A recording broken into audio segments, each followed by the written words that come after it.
All right, welcome back to another edition of We Rise Fighting Labor podcast. We bring you today's labor news, history, and analysis from the U.S. and around the world. This is a podcast to listen to with your fellow workers organizing on the shop floor. This is a podcast to listen to before walking into your union meeting. As always, I am Rick Urrutia, here with my co-hosts Brian Pfeiffer and Jerry Scapaciulo. In today's episode, we bring you some bits of labor news, as well as a program where we reflect on our participation in the UAW Local 180 strike in Racine, Wisconsin. For those of you who are tuning in on this for the first time, our podcast interviewed UAW Local President Yassim Mahdi on September 25th of last year. By that point, Local 180 had been on strike against C&H Industrial, makers of tractors and construction equipment, for 5.5 months, and the harsh Wisconsin winter was approaching. Today's program revolves around the December 17th event we helped organize called Solidarity Day. So we'll pick up on that and the news right after we check out this jam. How many times have they slammed the door in your face? Because the labor you do is called unskilled. How many times have they slammed the door in your face? Unskilled. How many times have they slammed the door in your face? Unskilled. How many times have they slammed the door in your face? Unskilled. How many times have they slammed the door in your face? Because the labor you do is called unskilled. How many times have they slammed the door in your face? Because the labor you do is called unskilled. How many times have they slammed the door in your face? Unskilled. How many times have they slammed the door in your face? Unskilled. How many times have they slammed the door in your face? Unskilled. How many times, unskilled. The IWW is not going to take it down because you're unskilled. Or skilled. The IWW is not going to take it down because you're unskilled. Or skilled. Or black. The IWW is not going to take it down because you're unskilled. Or skilled.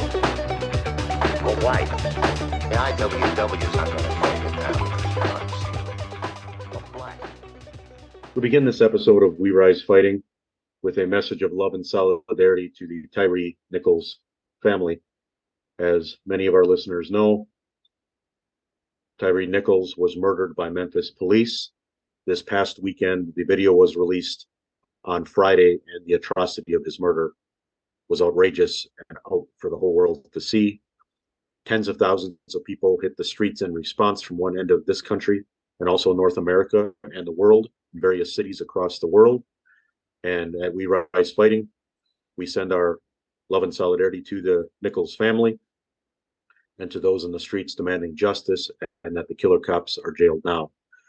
This took place in Memphis, Tennessee, of course, the site of the assassination of Dr. King, April 4th, 1968. The struggle continues for justice for Tyree Nichols, and we will have more information on our We Rise Fighting Facebook page as developments continue. Rick?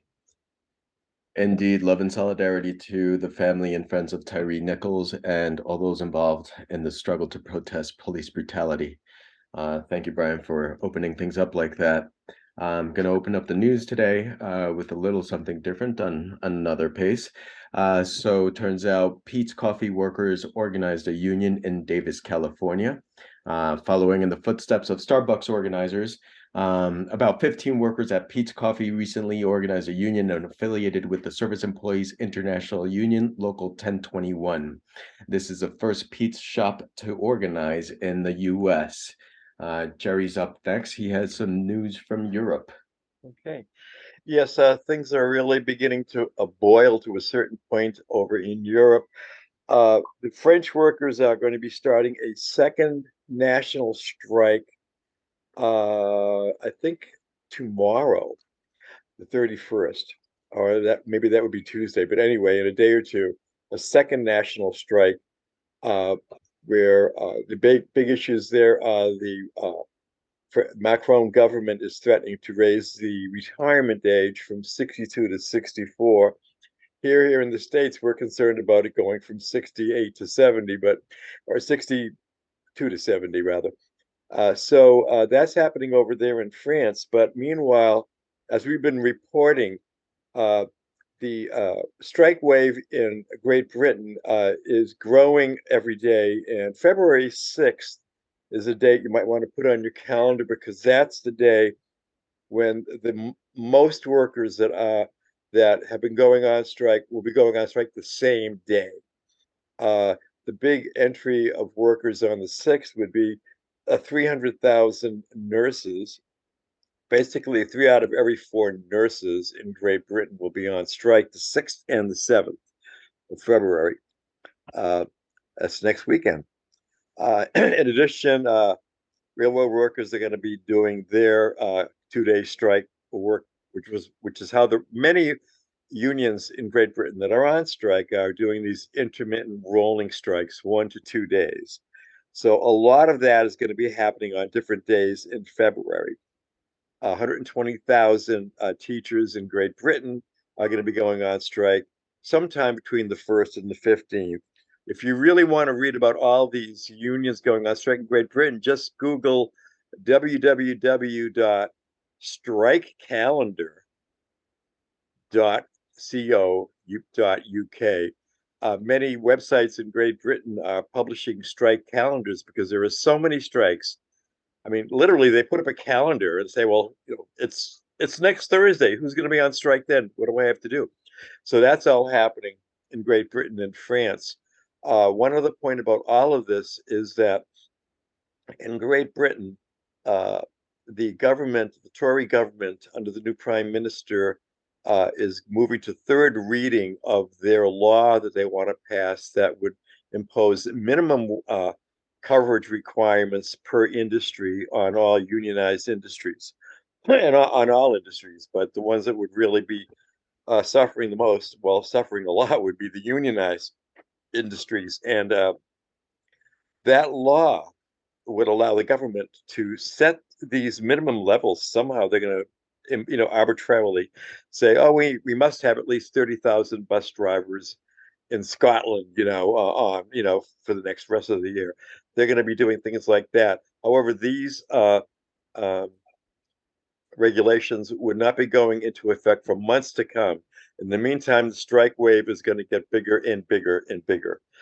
So keep your eye on Europe, keep your eye on France, because also those are two countries that are involved either because they want to or they're being forced to, uh, sending a lot of military equipment to Ukraine and really beating the drums of war and war making around Ukraine. So there are implications for the Ukraine war and what happens with the workers and what workers in these two big countries in NATO and Europe are going to say, but what they want for their own self-interest, for their good of their families and themselves. So that's what we got from going on for Europe for tonight. Right on. Thank you, Jerry. I have a few more pieces of news here on the domestic front.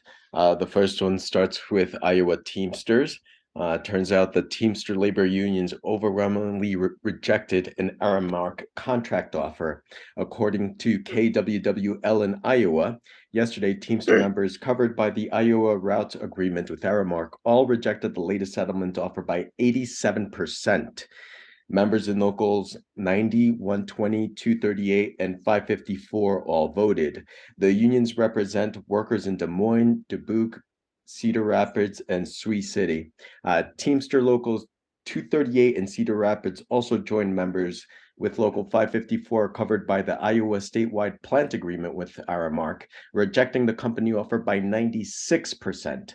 180 union members across Iowa, Minnesota, Wisconsin, Illinois, and South Dakota are all preparing to go on strike over better wages. And Aramark is one of the largest uniform service providers in the Midwest. So solidarity to them, solidarity to those Teamster workers. On the Caterpillar front, the update from Caterpillar negotiations comes from the Caterpillar Investor Relations page, actually. It's dated January 27th, so 2 days ago. And the update is this. Main table negotiations began January 23rd with the company and union exchanging central agreement, labor contract, and benefits proposals. This included the opportunity for both parties to ask for clarifications and questions regarding each other's proposals. Subcommittee negotiations start on Monday, January 30th. That would be tomorrow. So that's the update on Caterpillar. I did go to the union's website and it was not as up to date. So that's what I could offer from here. And finally, as far as labor news from Portland, the Portland mayor has issued an emergency order to continue city services ahead of a strike by city workers. According to a KATU article, the City of Portland workers, members of Laborers Local 483, who repair roads, treat wastewater, clean and manage parks, amongst other things, are set to strike on February 2nd, and the mayor has declared a city state of emergency to, quote unquote, keep things going. This means that the city can hire contractors, reassign city workers, pass costs on to individual agencies, and dip into the emergency fund in an effort to keep things going. According to the article, the city, quote unquote, says the cost of the most recent contract proposal by the union costs $39 million over 4 years. So about $10 million per year for 4 years. And this is where I'm going to pause from the article. Because you start to do that math a little bit, and in saying $39 million, the knee-jerk reaction in a lot of people's heads is to think that that's a lot, maybe too much, that the city can't afford that. For me personally, it's kind of triggering. It takes me back to November when all I could hear was, quote, a railway strike would cost the economy $2 billion a day, unquote. So for context, I looked up the Portland Police Department's budget, and it turns out they have a $230 million per year budget. That's not spread over 4 years, that's per year, which leads one to conclude that the city can easily afford or find $39 million to spread out over 4 years to meet the demands of these critical city workers who labored as heroes during COVID. For more information on this strike and negotiation updates, you can go to the laborers website for Local 483. That website is laborers483.org. From there, you can click on the link that says bargaining. Right on, and that concludes this week's labor news from us. And we're going to shift gears now. And today's topic for our podcast episode revolves around Racine and the lessons that we learned from Racine. Racine was a big deal for us as a podcast, getting involved in all of that. So we just wanted to take a little time to reflect on what we learned. It came down to an event called Solidarity Day, which took place on December 17th in Racine. And the idea for Solidarity Day came shortly after having President Mahdi, excuse me, from UAW Local 180 on the We Rise Fighting Labor podcast on September 2022. And although we enjoyed the show and found it instructive, Brian and I felt that we could possibly use our experience and be helpful in their struggle. And so by that point, by September, the workers had been on strike against C&H Industrial for 5.5 months, and the bitter cold was just right around the corner. So Brian checked in with me about us getting involved. His biggest concerns, and this is the whole backdrop story that I'm getting into now, but his biggest concerns was that on one hand, he didn't want to come off like we here at We Rise Fighting were any kind of outside, uninvited, or third-party interference. And on the other hand, he felt we could contribute something. And Brian specifically has generations of labor organizing contacts and experience that could prove beneficial to this strike. So he checked in with me, and my response was to say that if I was in a struggle and someone I knew withheld information from me that could have legitimately helped me in that struggle, that I would be frustrated by that, and I wouldn't forget that. And again, Brian has contacts in Wisconsin, and he has generations of labor organizing and media experience. And equally important, he's not afraid to do this stuff. For me, labor organizing, I have to find the courage to do it oftentimes, to knock on someone's door, to look them in the eye in the workplace. But this stuff comes very naturally to Brian. So I heard his vision for Solidarity Day and thought it was a great idea. I figured I'd hear more about it in the weeks to come, but no, 2 days later, Brian had figured out and gotten a flyer together for Solidarity Day, thanks to a couple of people in Boston and Texas, if I'm correct, Brian. That's right, Rick. Okay. And then just a couple of days after that, Tom Morello, formerly from Rage Against the Machine and one of my guitar heroes, he reposted the flyer on Twitter. And I gotta say, that's when the real magnitude of all this hit me. So to start breaking it down a little bit, let's start with what Solidarity Day was not, because this I feel is equally important. Solidarity Day was not a strike or a secondary strike. It was not a boycott or a secondary boycott. In other words, it wasn't the type of labor action where we had to check in with lawyers or labor laws. We didn't have to consider the National Labor Relations Act or the Taft-Hartley Act or the Railway Act or anything like that. We didn't have to check in with the National Labor Relations Board. Nothing. Everything took place on the union's property and on public roads and spaces. This was all very carefully considered as we thought all of this out and planned out Solidarity Day. The second thing that Solidarity Day was not, Solidarity was not conceived by, endorsed, or in any way associated with the UAW international leadership. The drawback to that is that we didn't have any of the international resources at our disposal. Our only resources were whatever the striking local could provide, as well as our own experience and whatever money Brian and I had in our wallets at the time, and other labor community support. The benefit to not having the UAW International involved is that there was no air of an old guard bureaucracy in any way. And just before jumping on the show, we kind of talked about all of this and had an exchange of ideas. And, Jerry contributed something worthwhile, which, Jerry, could you share what you contributed, please? Because we came to the agreement that we were both correct, but I also think that they should hear another idea from you, Jerry. If you could chime in as far as the UAW leadership. Sure. Okay, Brian, you've correctly pointed out that UAW International did not send resources down to help with with the local 180, and that was either and maybe the local didn't ask. We don't know. But the point is, UAW has fallen on some hard times, and they've lost a lot of big elections in the past few years.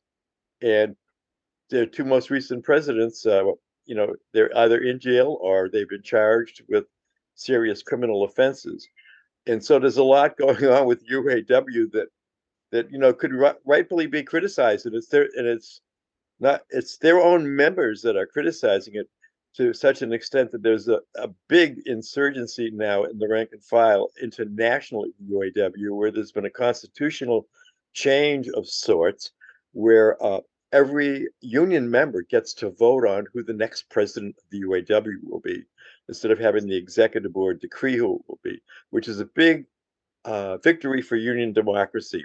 So, we're of two minds around it. Rick, you may want to say more about what your initial feelings were that you communicated to me, but the fact that they didn't send, or they were not made available, and the UAW is a big international, it might well have had the capacity to send a team of people down there to help, but you get the idea.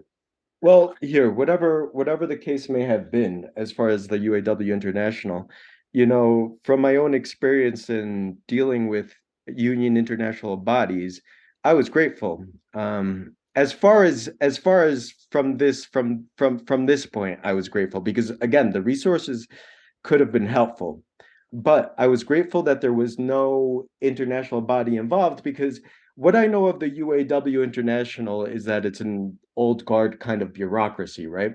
You roll up to a UAW local and they still have the signs that say no foreign cars allowed, buy American, endorse the Democrats.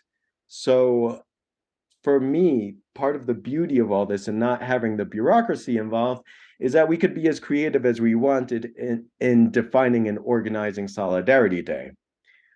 So as a result of that, we incorporated music, art, food. We made huge banners and had fun making all this stuff by hand. We had a huge caravan of cars with big old signs on top, honking their horns, making some serious noise in downtown Racine and surrounding CNH, just shaking things up a bit.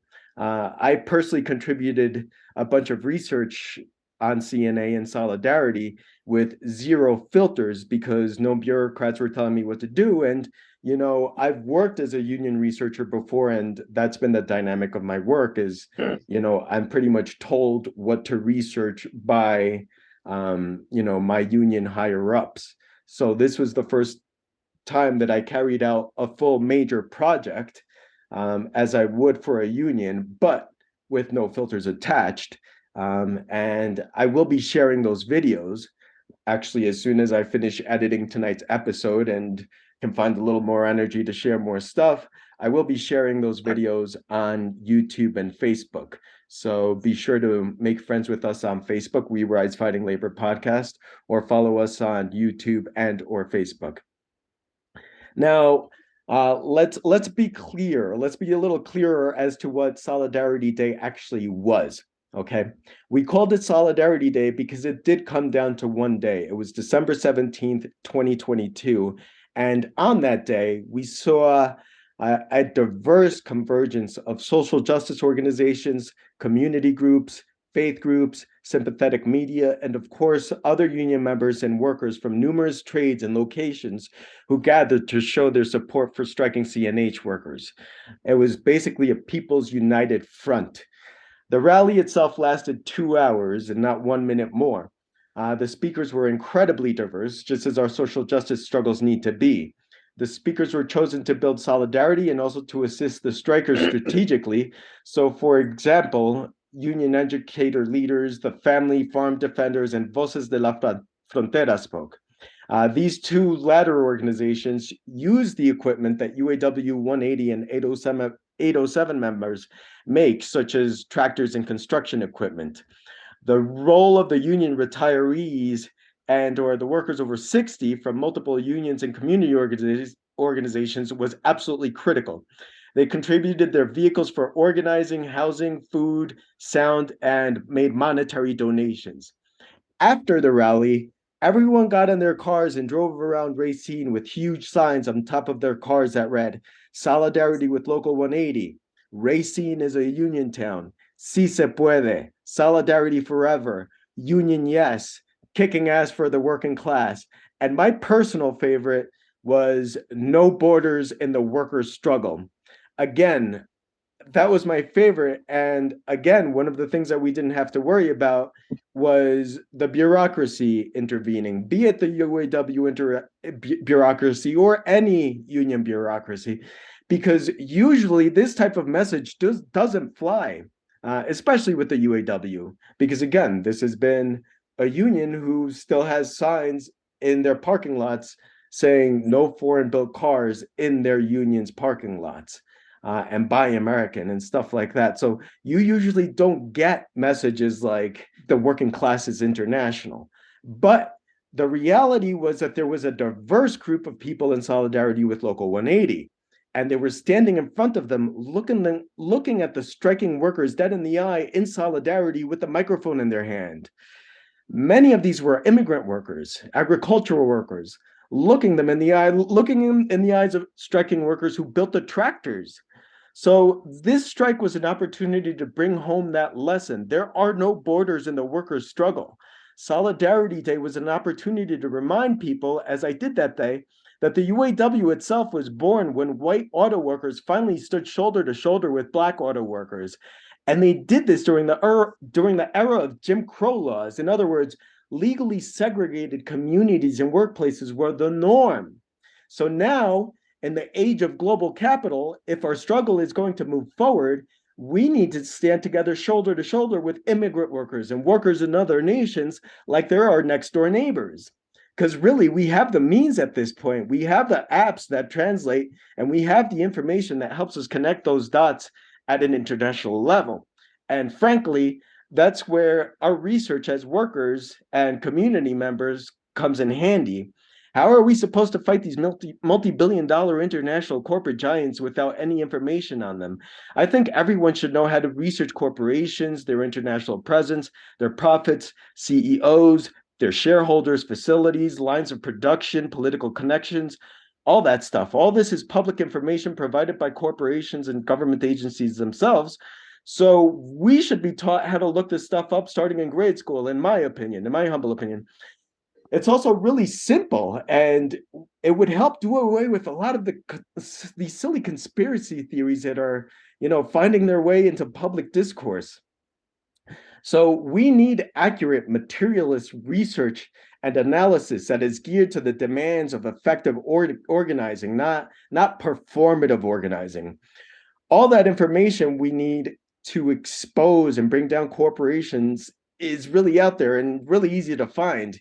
You don't need a master's degree to do this, but if you don't know how to do it, please consider following my instructional videos on this on Facebook and YouTube. Now, some other lessons learned from Racine, or that Racine reminded me of, was the importance of messaging on placards and signs, the importance of art and fun in our social struggle, and food, because food is culture too, and food is a shared experience. You let your guard down, you connect. The importance of thinking outside of that legal labor box provided by the National Labor Relations Act, the Taft-Hartley Act, the Railway Act. Thinking outside of that. Racine was an important reminder for me, and I would say us, and thinking outside of that. And also just a reminder that the roll up your sleeve stuff still works, because Brian, with the assistance from labor and community folks in Wisconsin and elsewhere, they got the flyer done, wrote the press releases, followed up with phone calls to journalists, sent out the emails, called all the different organizations who showed up. They posted the flyers every day on social media. They posted the flyer on the walls and windows of local businesses. That was the actual labor that was involved in all of this. So just to take inventory and learn from that too. So those were some of the lessons that I walked away with from Racine. And, Brian, you were there. You did the bulk of the organizing from the podcast front. What were your takeaways? What's your feedback? What will you not forget, Brian?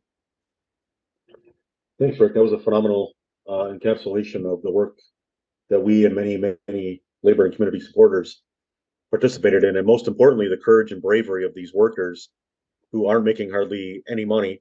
They make a halfway decent wage, but with inflation and the situations we're facing in this country, these workers at CNHI, even with a union, aren't, of course, doing that well, but they're doing better because they have a union.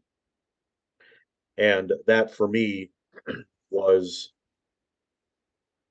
one of the most, I guess, contagious, beautiful, inspiring, and really instilled hope in myself and others when we first interviewed the president in September. They had been out on strike for 5.5 months, and we knew they needed support, so we did what we could. And I appreciated your comment, Rick, about our duty, about solidarity is not just a word. It's not just performative. It means real concrete assistance, that if I, as a union member or a member of a community organization, have my fellow workers are on strike, and a strike is the highest level of action by workers. Workers are putting their lives on the line and their families' homes on the line, and their futures on the line when they leave that plant or that workplace to go on strike. And every member of the working class is duty bound to assist and do whatever they can to help, whether that might be a bowl of soup or making a placard or a sign or getting some strike funds. And that was the wonderful experiences that I had. And we just want to inform our listeners too that We Rise Fighting reported on this consistently photographs, videos, and that's all up on our Facebook page. But also, these workers voted for their contract again, and they voted to accept the contract about a week ago. So they went back to work, both in Burlington and in Racine. And many of them say that the Solidarity Day was absolutely fundamental to that and the multiple components that Rick laid out. Um, Rick and I uh, have done some research on, for example, Dr. Kate Bronfenbrenner, and she's done studies on multiple tactics for a strike.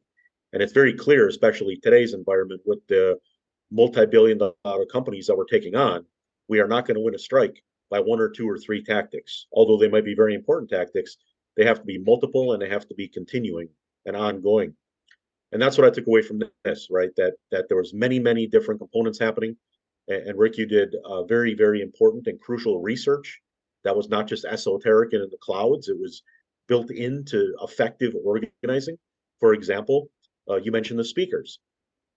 The speakers were chosen because, uh, first and foremost, of unity and solidarity, and we wanted to build that People's United Front and have every member of our class there, every nationality, all the workers that are in Wisconsin or in Racine and be represented.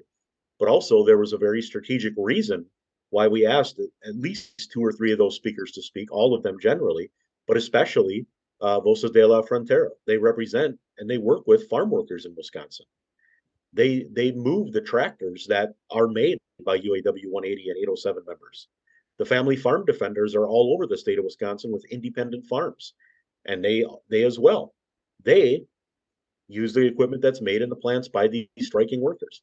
So we were trying to bring that to the crowd and bring that to the community. There's a lot of leverage there that can be used, and a lot of things that can be done creatively outside of the bounds of late legality or just people's picket lines that community folks might not be subject to, that the union might be subject to, for example, injunctions and things like that.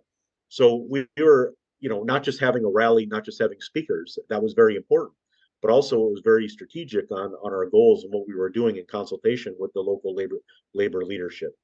And I would say lastly that there are so many things that we could talk about, but the day of for me was the crystallization and really the power that we had. And that's what organizing comes down to, right? If we don't have the power to move and change things, that's the whole goal. We have to build up our power to make sure that we can change a city council, that we can win a contract, that we can win a demand on a state legislature. That's exactly what we're trying to do. And that day, we saw the power of our class beginning at like 7 in the morning with many people in Racine are poor and working people who are struggling very hard in this, capitalist economy. They came to the Union Hall with a couple cans of beans, with scarves, and with winter gear. It was 20 degrees that day that they had literally made themselves and sitting in their living room or in their garage and brought that to the Union Hall. Many people who could barely afford holiday gifts for their children, they came to the hall and gave holiday gifts. We had hundreds of people there that day that put car toppers on their cars, that drove to the picket lines, that gave food, that gave all kinds of different contributions, and that was all free, and that was all from their pockets. One local from Kokomo, Indiana, UAW worker, walked in with $6,100 that was collected from his local members and drove like 12 hours round trip to Racine. People came there from all over the Midwest, and these are extreme sacrifices. We're talking 20 degrees outside. These are our union or non-union workers that did this support, that are working in the community. They're barely able to pay their own rent, barely able to pay their own car notes. And they got in a car because they saw that their fellow workers were on strike, and they put a call out for support, and they heeded the call. So for me, that was just embryonic of what we could do and the power that we have. And that's what this podcast is all about, is to bring that forth. So we felt that We Rise Fighting, that we're not just putting the information out there. We are partisans in the struggle. We believe in the working class. We have faith. And for us, that's what we have. We have faith in the workers, that with a program, with leadership, with organization and sacrifice, we can win.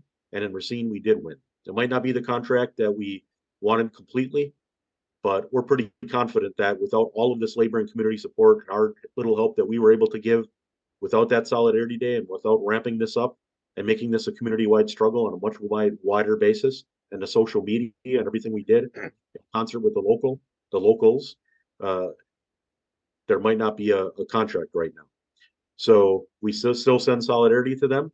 And part of our work was also to help to build the local for the next strike or for the next stage of the struggle, because they're back in the plant now working, but there needs to be work done to build up the local to make it stronger so they can take on this multi-billion-dollar company and win an even better contract next time. That's right. Thank you, Brian.